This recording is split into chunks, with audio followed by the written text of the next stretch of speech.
Doctor BR Ambedkar Konaseema జిల్లా రజక ఆకాంక్ష సభను నిర్వహించారు. ఈ సభకు జిల్లా నలుమూలల నుంచి రజక సోదరులు భారీగా తరలివచ్చారు.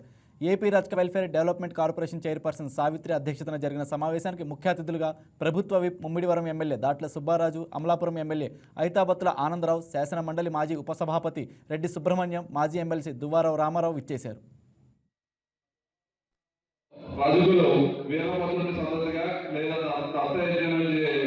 సమయంలో రోజున వంశీయులుగా భావింపబడతారని చెప్పి మరి పెద్దలు చెప్పడం జరిగింది.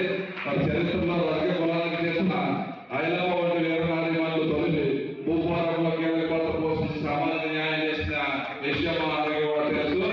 మరి మన కూటమి ప్రభుత్వం వచ్చిన తర్వాత ఏదైతే వెనుకబడిన తరగతులందరికీ కూడా మన ఆ రోజు ఇచ్చిన హామీలన్నీ కూడా పూర్తి చేసుకుంటూ ఒక సుదీర్ఘమైన పరిపాలన గౌరవ ముఖ్యమంత్రి నారా చంద్రబాబు నాయుడు గారు, అదేవిధంగా ఉప ముఖ్యమంత్రి పవన్ కళ్యాణ్ గారు, మరి మోడీ గారి సహకారంతో ఇవాళ రాష్ట్రం చిన్నాభిన్నమైన రాష్ట్రాన్ని మళ్ళీ గాడిలో పెట్టి ఇచ్చిన హామీలన్నీ కూడా పూర్తి చేసుకుంటూ వెళ్ళడం జరుగుతుంది. మరి చైర్పర్సన్ గారు కూడా చెప్పారు కనుక్కునే రజక సమాజ వర్గానికి కావాల్సిన ఏదైతే 340 జీవో ఉందో ఇవన్నీ కూడా తప్పకుండా మరి రామారావు పెద్దలు చైర్మన్ గారు మేమందరూ కూడా మన ప్రభుత్వం తీసుకెళ్ళి మన కూటమి ప్రభుత్వం ఏదైతే పూర్వం నుంచి ఉన్న పెండింగ్ సమస్యలు పూర్తి చేయాలని చెప్పి కట్టుకున్నారు.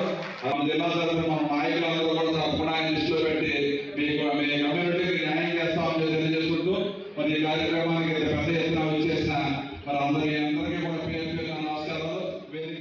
ఈ వీడియో మీకు నచ్చినట్లయితే లైక్ చేయండి, షేర్ చేయండి, మా ఛానల్కి సబ్స్క్రైబ్ చేయండి.